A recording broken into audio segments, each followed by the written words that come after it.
ஓம் சாந்தி. 8/8/2024 காலை முரளி பார்த்தாதா மதுபன்.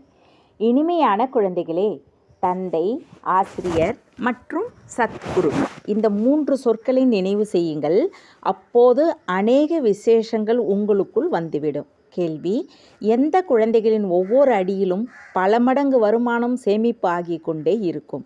பதில்: யார் சேவையில் தங்களின் ஒவ்வொரு அடியையும் முன்னெடுத்து வைத்து சென்று கொண்டு இருக்கின்றனரோ அவர்கள்தான் பல மடங்கு வருமானத்தை சேமிப்பார்கள். பாபாவின் சேவையில் அடியெடுத்து வைக்கவில்லை என்றால் பல மடங்கு எப்படி பெறுவார்கள்? சேவைதான் ஒவ்வொரு அடியிலும் பல மடங்கு வருமானத்தை அளிக்கின்றது. இதன் மூலம்தான் பல கோடிக்கு அதிபதி ஆகிறீர்கள்.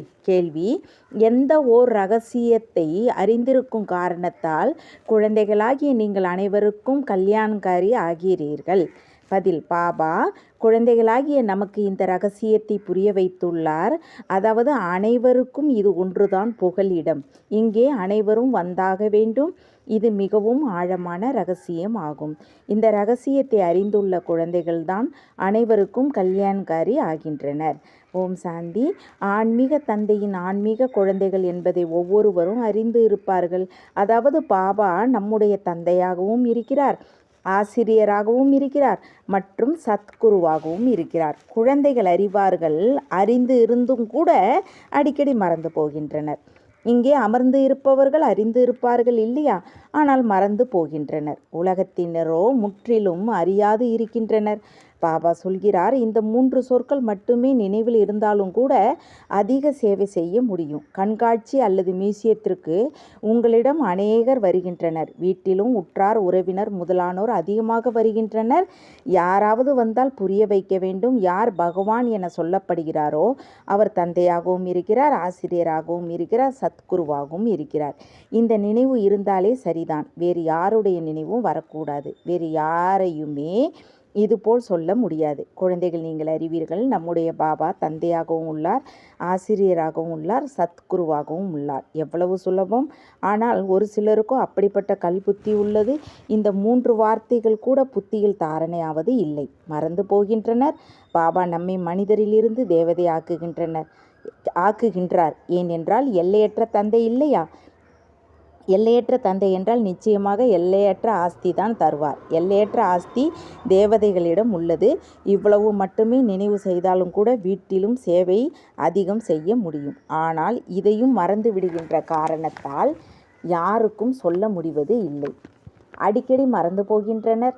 ஏனென்றால் முழு கல்பத்தினையும் மறந்துவிட்டுள்ளனர். இப்போது பாபா வந்து புரிய வைக்கின்றார்.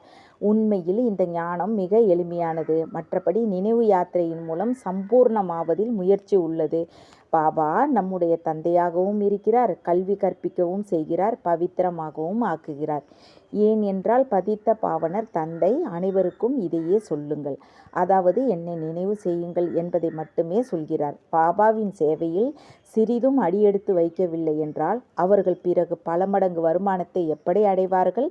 பல கோடிக்கு அதிபதியாகவோ சேவையின் மூலம்தான் ஆக முடியும். சேவைதான் ஒவ்வொரு அடியிலும் பல மடங்கு வருமானத்தை கொண்டு வருகின்றது. சேவைக்காக குழந்தைகள் எங்கிருந்து ஓடோடி வருகின்றனர். எவ்வளவு பேர் முன்னேற்றம் அடைந்து செல்கின்றனர்.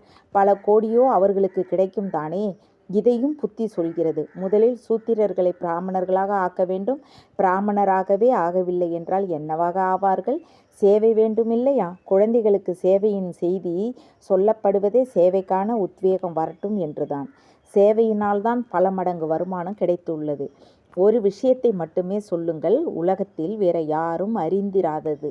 எல்லை கடந்திருக்கின்ற அந்த தந்தை அனைவருக்கும் தந்தையாக உள்ளார்.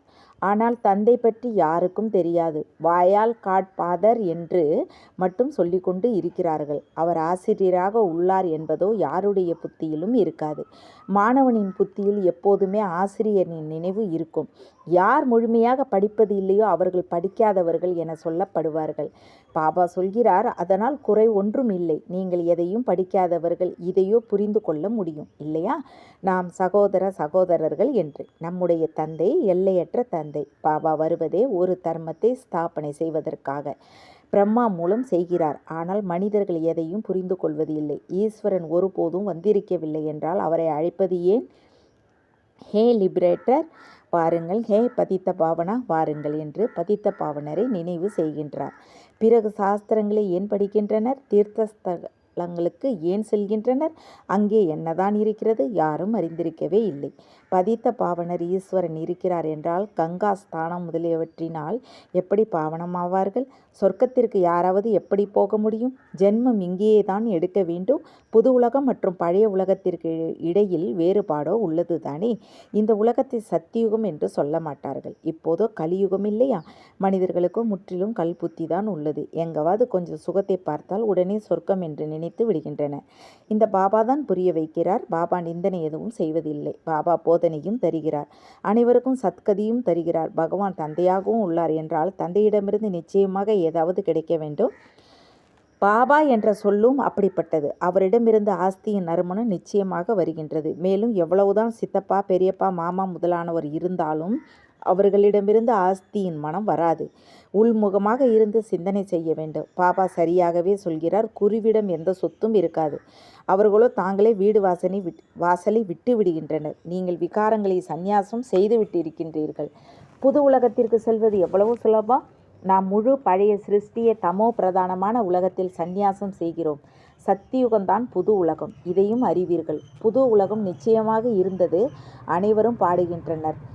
புது உலகம்தான் சொர்க்கம் என சொல்லப்படுகின்றது. ஆனால் அந்த மனிதர்கள் வெறுமனே சொல்கின்றனர். எதையும் புரிந்து கொள்ளவில்லை. ஆக தந்தை குழந்தைகளுக்கு சொல்கிறார், இதை மட்டும் சிந்தனை செய்யுங்கள். பாபா நம்முடைய தந்தையாகவும் இருக்கிறார், ஆசிரியராகவும் இருக்கிறார், சத்குருவாகவும் இருக்கிறார். அனைவரையும் அழைத்து செல்வார். இரண்டே வார்த்தை தான், மன்மனா பவ. இதில் அனைத்தும் வந்துவிடும். ஆனால் இதையும் மறந்து போகின்றனர். புத்தியில் என்னென்ன நினைவு இருக்கிறது என்று தெரியவில்லை. இல்லையென்றால் தினமும் எழுதி கொடுங்கள். இவ்வளவு நேரம் நான் எந்த மனநிலையில் அமர்ந்திருந்தேன் என்று. நீங்கள் தந்தை, ஆசிரியர் மற்றும் சத்குருவின் முன்னிலையில் அமர்ந்து இருக்கிறீர்கள் என்றால் அவர்தான் நினைவு வர வேண்டும் இல்லையா? மாணவனுக்கு ஆசிரியர் தான் நினைவு வருவார் இல்லையா? ஆனால் இங்கே மாயா உள்ளது இல்லையா? முற்றிலும் தலையையே திருப்பி வைத்து விடுகிறது. முழு ராஜ்ய பாக்கியத்தையே அபகரித்து கொண்டு விடுகிறது. உங்களுக்கு தெரியவே தெரியாது. வந்ததோ ஆஸ்தி பெறுவதற்காக. ஆனால் எதுவும் கிடைப்பது இல்லை. இது போலதான் சொல்வார்கள் இல்லையா? சொர்க்கத்திற்கோ செல்வார்கள். ஆனால் அது ஒன்று பெரிய விஷயம் இல்லை. வந்தீர்கள், ஆனால் படிக்கவில்லை. பிறகு சொர்க்கத்திற்கு செல்வார்கள் இல்லையா? இங்கோ அமர்ந்து உள்ளனர் இல்லையா? புரிந்து கொண்டுள்ளனர். சொர்க்கத்திற்கு செல்ல வேண்டும். பிறகு என்னவாக ஆகலாம்? அது படிப்பு இல்லைதானே. கொஞ்சம் கேட்டாலும் அதனுடைய பலன் கிடைத்துவிடும். படிப்பினாலோ பெரிய பதவி கிடைக்கின்றது. பாபாவிடமிருந்து உயர்ந்ததிலும் உயர்ந்த பதவி பெற வேண்டும் என்றால் புருஷார்த்தம் செய்ய வேண்டும். படிப்பு நினைவில் இருந்தால் 84 பிறவிகளின் சக்கரமும் நினைவு வந்துவிடும். இங்கே அமர்வதால் அனைத்தும் நினைவு வர வேண்டும். ஆனால் இதுவும் கூட நினைவு வருவதில்லை. நினைவு வந்தால் யாருக்காவது சொல்வார்கள். சித்திரங்களோ அனைவரிடமும் உள்ளன. சிவனுடைய சித்திரத்தை வைத்து நீங்கள் யாருக்காவது சொல்வீர்கள் என்றால் ஒருபோதும் கோபப்பட மாட்டார்கள். சொல்லுங்கள், இவரோடு உங்களுக்கு என்ன சம்பந்தம்? இந்த சிவன் எல்லையற்ற தந்தை அல்லவா? அது போன்ற தவறான சித்திரம் இருக்க முடியாது. சிவனை பகவான் என்று நிச்சயம் சொல்வார்கள். பகவான் நிராகாரராகவே உள்ளார். அவர் தந்தை என்று சொல்லப்படுகிறார். அவர் கல்வியும் கற்பிக்கிறார். ஆத்மாவாகிய நீங்கள் போதனை பெறுகிறீர்கள். ஆத்மாதான் அனைத்தையும் செய்கின்றது. ஆசிரியராகவும் ஆத்மாதான் ஆகிறது. பாபாவும் இந்த ரதத்தில் வந்து படிப்பை சொல்லித் தருகிறார். சத்தியுகத்தில் ஸ்தாபனை செய்கிறார். அங்கே கலியுகத்தின் பெயர் அடையாளமே இருக்காது. மனிதர்கள் எங்கிருந்து வருவார்கள்? சேவதாரி குழந்தைகளுக்கு நாள் முழுவதும் சிந்தனை ஓடிக்கொண்டே இருக்கிறது. சேவை செய்யவில்லை என்றால் புரிய வைக்கப்படுகின்றது. புத்தி வேலை செய்யவில்லை. புத்தியற்றவர் அமர்ந்து இருப்பது போல இருக்கும். தந்தையை புரிந்து கொள்ள முடிவதில்லை. பதித்த பாவனராகிய பாபாவை நினைவு செய்வதன் மூலம்தான் ஆஸ்தி கிடைக்கும். நினைவு செய்து செய்து இறந்துவிட்டால் தந்தையின் அனைத்து ஆஸ்திகளும் கிடைத்துவிடும். எல்லையற்ற தந்தையின் ஆஸ்தி சொர்க்கமாகும். குழந்தைகளிடம் பேட்ச் உள்ளது. வீட்டில் உற்றார் உறவினர்களோ அநேகர் வருகின்றனர். யாரேனும் இறந்தால் கூட அநேகர் வருகின்றனர். அவர்களுக்கும் கூட நீங்கள் நல்ல சேவை செய்ய முடியும். சிவபாபாவின் சித்திரம் மிக நன்றாக உள்ளது. பெரியதாகவே வைத்து கொள்ளுங்கள். இதில் யாரும் எதுவும் சொல்ல மாட்டார்கள். இவர் பிரம்மா என்று சொல்ல மாட்டார்கள். இவர் குப்தமாக உள்ளார், நீங்கள் குப்தமாகவும் புரிய வைக்க முடியும். சிவனுடைய சித்திரத்தை மட்டும் வையுங்கள், மற்ற அனைத்து சித்திரங்களையும் எடுத்து விடுங்கள். இந்த சிவபாபா தந்தையாக, ஆசிரியராக, சத்குருவாக இருக்கிறார். இவர் புது உலகை ஸ்தாபனை செய்வதற்காக வருகிறார்.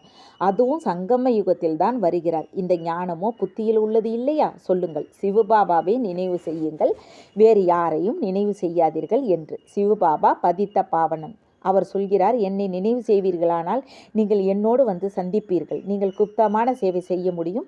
இந்த லட்சுமி நாராயணர் இந்த ஞானத்தினால் தான் இது போல ஆகியிருக்கிறார்கள். சிவபாபா நிராகாரர். அவர் எப்படி வருவார் என்று கேட்பார்கள். அட, நீங்கள் ஆத்மாவும் நிராகாரர் தான். ஆத்மா எப்படி வருகிறது? அதுவும் மேலிருந்து வருகிறது இல்லையா? பாக்கத்தை நடிப்பதற்காக இதையும் பாபா வந்து புரிய வைக்கிறார். காளை மாட்டிலோ வர முடியாது. எப்படி பேசுவார்? சாதாரண வயோதிகர் சரீரத்தில் வருகிறார்.